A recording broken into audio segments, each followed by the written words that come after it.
तुम्हारा कैसा घटिया परमात्मा है, तुम्हारे परमात्मा का कितना नीचा और घटिया सोच हो गया कि इतना नीचे स्तर पर गिर गया तुम्हारा परमात्मा। जब इतना सर्वशक्तिमान है तुम्हारा परमात्मा कि तुमको जूता मारने के लिए कह रहा है, तुमको सनातन की रक्षा के लिए प्रेरित कर रहा है, तो वो खुद अपना मूर्ति की रक्षा क्यों नहीं किया? सनातन की रक्षा के लिए तुमको प्रेरित कर रहा है कि सनातन के ऊपर हमला हो रहा है, तुम सोए हुए हो, तुम जाओ और जूता चलाओ। जिस समय उसकी मूर्ति खंडित हो रही थी उस समय वो परमात्मा कहाँ बैठे हुए थे? वो कहता है कि हमको परमात्मा आदेश दिया। अगर तुमको परमात्मा आदेश दिया है तो हमारा भी भीम शक्ति आदेश दे रहा है कि तुमको घसीट करके लाएंगे। वो परमात्मा के ऊपर वो बहाना मार के निकलना चाहता है। कोई आत्मा परमात्मा उसको स्वप्न नहीं दिया है, उसको आदेश नहीं दिया है, उसको आदेश दिया है इस देश के जो है बीजेपी है, इस देश के जो आरएसएस है। वो जो गवई साहब पर हमला किया है वो सिर्फ गवई साहब पर हमला नहीं है, बल्कि इस भारत के SC ST OBC समाज पर हमला है। ये मणिपुर में महिलाओं को नंगा घुमाया गया, उस समय भी तुम्हारा वही परमात्मा ही तुम्हारा आदेश दिया। सुप्रीम कोर्ट के मुख्य न्यायाधीश BR गवई पर एक वकील ने जूता फेंकने की कोशिश की, जिसको लेकर पूरे देश में घमासान मचा हुआ है।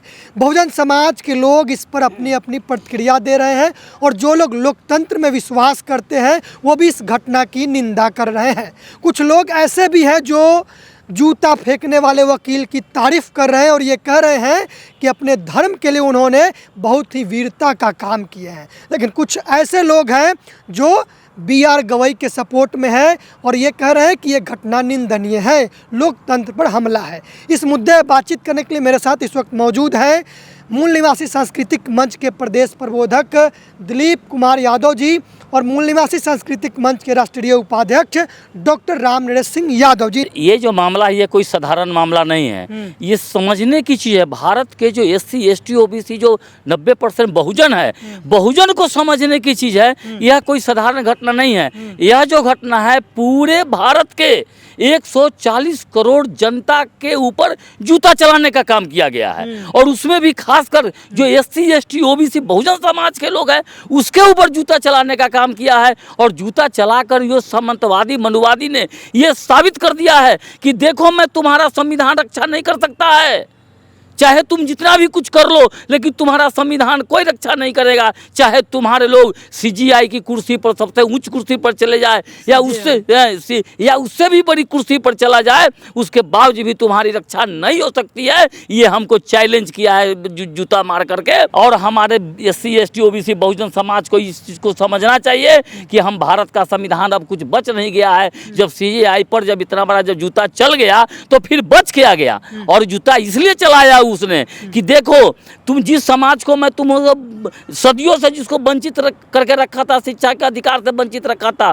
धन संपत्ति अस्त्र से वंचित रखा था, जिसको कोई अधिकार नहीं था, तो इतनी ऊंची कुर्सी पर चला तो आया, लेकिन मैं तुम्हारी इस कुर्सी पर तुमका मैं मानने को तैयार नहीं हूँ, मैं स्वीकार नहीं करता हूँ। यानी भारत के संविधान को मैं स्वीकार नहीं करता हूँ और इसलिए उसने जूता चलाया। तो जूता इस देश की जनता पर चला है और इस जनता को इसको आक्रोश होना चाहिए। उसके अंदर जो है स्वाभिमान अगर है, थोड़ा सा भी अगर उसके अंदर जागीर बचा है इस देश के बहुजन को, तो सड़क पर उतर करके और आंदोलन करना चाहिए। आपको लगता है कि जिस तरीके से उस साधारण से वकील ने जूता चलाने की कोशिश किया, उन पर फेंक दिया, हालांकि लगा नहीं उनको, तो ये पॉलिटिकल पावर का सपोर्ट है उसके पीछे? क्या कहना है? बिल्कुल, ये ऐसे नहीं कर सकता है। वो तो बोला है ना, कोई ईश्वर की नाम लिया है, परमात्मा का। अरे परमात्मा का नाम लिया है, वो परमात्मा के ऊपर वो बहाना मार के निकलना चाहता है। कोई आत्मा परमात्मा उसको स्वप्न नहीं दिया है, उसको आदेश नहीं दिया है, उसको आदेश दिया है इस देश के जो है बीजेपी है, इस देश के जो RSS है, वो आदेश दिया है। और वो कहता है कि हमको परमात्मा आदेश दिया। अगर तुमको परमात्मा आदेश दिया है तो हमारा भी भीम शक्ति आदेश दे रहा है कि तुमको घसीट करके लाएंगे। तुम्हारा परमात्मा देखते हैं कि तुम्हारा परमात्मा कहाँ है, और तुम्हारा परमात्मा कोई ऊपर नहीं रहता है। अरे तुम्हारा परमात्मा इस भारत के बड़े बड़े ऊंचे ऊंचे बड़े महलों में रहता है। उस महलों से घसीट के लाएंगे तुम्हारे परमात्मा को और ये बताएंगे कि देखो तुम्हारे भक्त का ये हाल है। असली उसको घींच करके हम लाने का काम करेंगे और बहुजन इस देश का घींच कर लाने का काम करेगा। वो वकील कह रहा है कि जब हम सोते थे तो परमात्मा आते थे और ऐसा लगता था कि वो मुझे जगा रहे हैं, वो मुझे हिम्मत दे रहे हैं और कह रहे हैं कि तुम्हारा सनातन का अपमान हो रहा है, तुम्हारे भगवान का अपमान हो रहा है, तुम कर क्या रहे हो? और जब मैं सुप्रीम कोर्ट के अंदर था तो मैं पूरी तरीके से ब्लाइंड था, मतलब अंधेरे में था, मुझे कुछ दिख नहीं रहा था। जो परमात्मा ने आदेश किया वो मैंने कर दिया। तो परमात्मा उसका तो सब जब तुम्हारा परमात्मा जब आदेश दिया है तो परमात्मा जीभ काटने के लिए भी आदेश परमात्मा में दिया होगा, गला काटने का आदेश परमात्मा में दिया होगा। जिस समय आँख फोड़ दिया जाता था तुम्हारा परमात्मा आदेश देता था। उसके बाद भी इस स्वतंत्र लोकतांत्रिक भारत में जिस समय जो है हमारे ये मणिपुर में महिलाओं को नंगा घुमाया गया, उस समय भी तुम्हारा वही परमात्मा ही तुम्हारा आदेश दिया। उसी परमात्मा के आदेश पर तुम ऐसा किया। या किसी का अगर मतलब जो है किसी दलित को अगर पेशाब कर दिया जाता है, उसकी हत्या कर दिया जाता है, कथावाचक जो है ये क्या नाम इसका, मुकुटमणि सिंह, उसके ऊपर उसको भी आदेश जो है तुम्हारा परमात्मा देता है। तो तुम्हारा जितना भी कुछ परमात्मा देता है गलत करने के लिए, तुम्हारा कैसा परमात्मा है, तुम्हारा कैसा घटिया परमात्मा है, तुम्हारे परमात्मा का कितना नीचा और घटिया सोच हो गया, कितना नीचे स्तर पर गिर गया तुम्हारा परमात्मा, कितना गलत काम करने का आदेश तुम्हारा परमात्मा देता है। कि सबसे पहले तो ये पहचान किया जाए कि वो कौन लोग हैं जो ये जूता फेंकने का काम जो किए हैं। ये है कौन लोग? ये वही लोग हैं जो 5000 साल से इस देश के SC ST OBC के जो लोग हैं आज, उनको पानी पीने नहीं दिया, उनको खटिया चौकी पर बैठने नहीं दिया, उनको ठीक से जीवन जीने नहीं दिया, उनको पढ़ने लिखने नहीं दिया, उनको धन संपत्ति रखने नहीं दिया।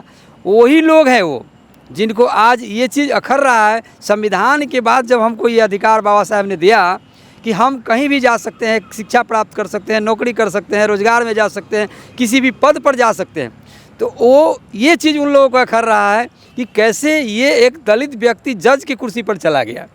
इस बात का उनको मलाल है और इसीलिए तरह तरह के षड्यंत्र आज भी वो लोग कर रहे हैं। वो वही लोग हैं जो बाबा साहब के साथ अत्याचार करते थे, उन्हीं के वंशज हैं जो उनको स्कूलों में पढ़ने नहीं दिया, क्लास कक्षा के बाहर पढ़ने के लिए मजबूर किया, वही लोग हैं। तो हम SC ST OBC के लोगों को कहना चाहते हैं कि अभी भी आप अपने दुश्मन को पहचानो कि आपके दुश्मन कौन है। वो जो गवई साहब पर हमला किया है वो सिर्फ गवई साहब पर हमला नहीं है, बल्कि इस भारत के SC ST OBC समाज पर हमला है। इस बात को समझना चाहिए हमारे SC ST OBC के लोग। लेकिन हमारे लोग तो कावड़ धोने में, पूजा पाठ में, इन सब चीज़ों में लगे हुए हैं। इनको कहाँ पता है कि हमारे साथ क्या हो रहा है। ये मामला इसलिए हुआ कि एक याचिका दायर की गई थी सुप्रीम कोर्ट में। मध्य प्रदेश का कहीं एक पुरातात्विक विभाग के अंडर में एक आता है, वहाँ पर किसी की मूर्ति है जो खंडित पड़ा हुआ है। तो याचिकाकर्ता का मानना था कि विष्णु भगवान का मूर्ति है, तो इस पर आप जजमेंट दीजिए। तो BR गवई साहब का एक टिप्पणी आता है कि ये जो मामला है ये सुप्रीम कोर्ट के अधीन नहीं है, इसमें हम कुछ नहीं कर सकते हैं, और याचिका को खारिज कर दिया गया। और उन्होंने कहा कि ये हमारे अधीन नहीं है, आप पुरातात्विक विभाग के पास जाइए, उनसे अनुमति लीजिए और कुछ करवाइए। तो इन लोगों ने कहा कि नहीं, मैं विष्णु भगवान का कट्टर भक्त हूँ, मुझे तो भाई न्याय चाहिए, आपको देना पड़ेगा। तो उन्होंने कहा कि जब आप विष्णु भगवान के कट्टर भक्त हैं तो जाइए अपने देवता से कहिए कुछ करेंगे, आप विष्णु भगवान से प्रार्थना कीजिए, कुछ कर देंगे आपके लिए, क्योंकि ये मेरे अधीन नहीं है, ये पुरातात्विक विभाग के अधीन है, जाइए ASI से संपर्क कीजिए, उनसे अनुमति लीजिए। तो इन लोगों का कहना था कि सनातन का अपमान हो गया, कैसे आप ऐसे बोल दिए मेरे भगवान के बारे में कि खुद कुछ कर लीजिए।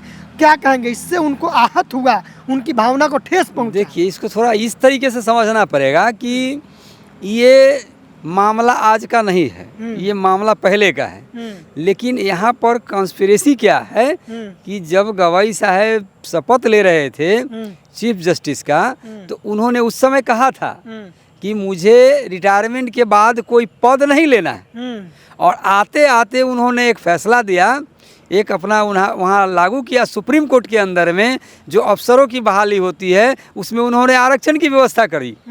बात यहाँ से शुरू होती है। ये चीज़ उन लोगों को हजम नहीं हुई। और ये जो मामला है जो विष्णु मंदिर के खंडित होने का या मूर्ति खंडित होने का, ये मामला आज का नहीं है, ये मामला बहुत पहले का है। लेकिन उन लोगों ने ये मामला को ला करके इनको टारगेट करने का कोशिश किया है। इससे पहले भी तो सुप्रीम कोर्ट में जज CJI थे कोई, उनसे क्यों नहीं ये फैसला करवाया गया, और आगे भी तो होने वाले थे। लेकिन वो मामला इसीलिए लाया गया कि इनको अपमानित किया जाए, इनको मतलब टारगेट किया जाए, जाए, इसीलिए कोई मामला बनाया जाए, इसीलिए ये चीज़ किया। ये बात हम लोगों को समझना पड़ेगा, SC ST OBC के लोगों को। और उन्होंने जो कहा वो सही कहा, क्योंकि देखिए अगर कोई निर्माण का कार्य करना है देश में, चाहे वो किसी भी तरह का हो, तो वो चीफ जस्टिस और ये सुप्रीम कोर्ट तो फंड रिलीज नहीं करेगा ना, फंड रिलीज तो सरकार करेगा। और संरक्षण करने का मामला है तो संरक्षण करने का मामला तो वाकई में भारतीय पुरातात्विक विभाग है उसके लिए, तो उनको तो वहीं जाना चाहिए। उन्होंने कोई गलत थोड़ा ही कहा, उन्होंने तो सही कहा। और जब आपको इतना आस्था है, तो इतना आस्था है जिसके ऊपर वो अपना खुद का मूर्ति की रक्षा नहीं कर सकता, अपने खुद मंदिर की रक्षा नहीं कर सकता, तो सबके लिए CGI बैठे हुए हैं। यही तो मामला है, इसको समझना पड़ेगा ना। और इसीलिए हमारे SC ST OBC के लोगों को मैं ये कहना चाहता हूँ कि अपने लोगों के साथ खड़े होइए। अगर नहीं खड़े होइएगा तो अब तो चीफ जस्टिस की बात है, आप हम किस खेत के मूली हैं, आप हमको क्या इज्जत सम्मान मिल रहा है, सो तो देखिए रहे हैं। सीधे CGI पर जब जूता फेंका जा रहा है, जहाँ चारों ओर से सुरक्षा व्यवस्था तैनात है, कई एक लेयर की सुरक्षा है, फिर भी CGI के ऊपर जूता फेंका जा रहा है। वो तो जूता ही फेंका है, अगर उसको मौका मिलता हथियार लेके जाने का तो भी कर सकता था। ऐसे लोग हैं जूता मारने के लिए। जब परमात्मा ने आदेश किया, उस परमात्मा को अपना मंदिर बनाने के लिए खुद आदेश क्यों नहीं दिया उसको कि मंदिर बना लो? जब परमात्मा तुमको सपने दे सकता है और तुमको आके कह रहा है कि जाके जूता मारो, तो आदेश उसी परमात्मा से न लेना चाहिए। तो फिर वो उनके आदेश लेने जाने की क्या जरूरत थी? जब इतना सर्वशक्तिमान है तुम्हारा परमात्मा कि तुमको जूता मारने के लिए कह रहा है, तुमको सनातन की रक्षा के लिए प्रेरित कर रहा है, तो वो खुद अपना मूर्ति की रक्षा क्यों नहीं किया? सनातन की रक्षा के लिए तुमको प्रेरित कर रहा है कि सनातन के ऊपर हमला हो रहा है, तुम सोए हुए हो, तुम जाओ और जूता चलाओ। तो तुमको ये नहीं कहा परमात्मा कि मतलब ये जो जिस समय उसकी मूर्ति खंडित हो रही थी, उस समय वो परमात्मा कहाँ बैठे हुए थे? तो ये सब जो है मनोवादी लोग जो है ना, ये हमारे 90% लोगों के दिमाग में ये जहर घोर के धर्म का रखे हैं। उस सनातन के आड़ में भारत के बहुजनों को, SC ST OBC को गुलाम बनाए रखने वाले लोग हैं, जो सदियों से, हजारों साल से गुलाम बना के रखे हैं, आगे भी गुलाम बना के रखने चाहते हैं। और जो बहुजन में इतनी जागृति आई है, तो इन लोगों के अंदर ये बौखलाहट है, और बौखलाहट में ये लोग उल्टा सीधा कदम उठा रहे हैं। लेकिन ये खैर यही है कि हमारे जो बहुजन लोग हैं, SC ST OBC के लोग, वो बाबा साहेब के संविधान और बाबा साहेब के विचारों पर चल रहे हैं, इसीलिए उनका खैर बना हुआ है। नहीं तो कब के उनको खींच करके ला करके उनको जमीन धरा दिया जाएगा। जैसे आप लोग बोल रहे हैं तो CGI के सपोर्ट में तो है ही है, लोकतांत्रिक व्यवस्था के भी सपोर्ट में आप कह रहे हैं कि पूरे संस्था पर हमला है, पूरे लोगों पर हमला है, ये लोकतंत्र पर हमला है। लेकिन हम ये जानना चाह रहे हैं क्योंकि आप लोग एक्शन में इसलिए है क्योंकि वो जो गवई साहब हैं वो बुद्धिस्ट हैं, मतलब दलित समाज में पहले थे, वो बुद्धिस्ट बन गए। तो आप लोगों का जो रिएक्शन सिर्फ इसलिए है कि वो आपके समाज से है या फिर एक लोकतांत्रिक पद पर है इसलिए है? देखिए, ये जाति से मतलब नहीं है, मतलब ये है कि समाज से मतलब। और कहने का मतलब है कि हम ये कह रहे हैं कि उन्होंने क्या गलत कहा, और गलत अगर कहा, अगर लगता है कि उन्होंने अपील को खारिज कर दिया, तो आपके पास दूसरा बेंच था जाने के लिए। ये तरीका नहीं है कि आप जूता फेंकेंगे, ये तरीका नहीं कि आप किसी की हत्या कर देंगे, है ना। उनका जो हक अधिकार है, उनको जो अथॉरिटी है, उस हिसाब से वो अपने जो लोकतांत्रिक व्यवस्था में उनको जो हक अधिकार मिला है, उनको जो आज़ादी मिली है, उनको जो पावर मिला है, उसका उपयोग उन्होंने किया है, उसमें कोई गलत नहीं किया है उन्होंने।